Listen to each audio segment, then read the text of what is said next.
Welcome to the Tech Egg. Don't get scrambled. Enjoy the video. In this video, I will explain how to choose multivitamin supplement step by step. Begin by auditing what you eat and any symptoms you notice to guide choices, and write a short list of priorities like energy, bone health, or prenatal needs. Then compare labels for key vitamins and minerals that meet those goals while avoiding excessive doses or unnecessary additives.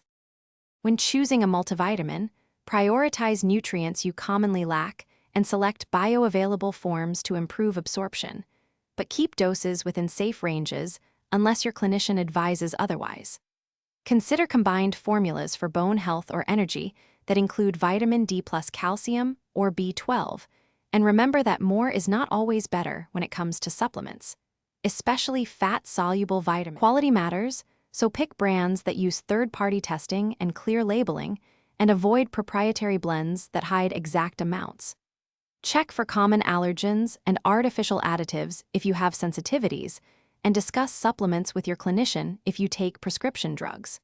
This helps you avoid interactions and ensures the product actually covers your nutritional gaps in a safe way for your health history.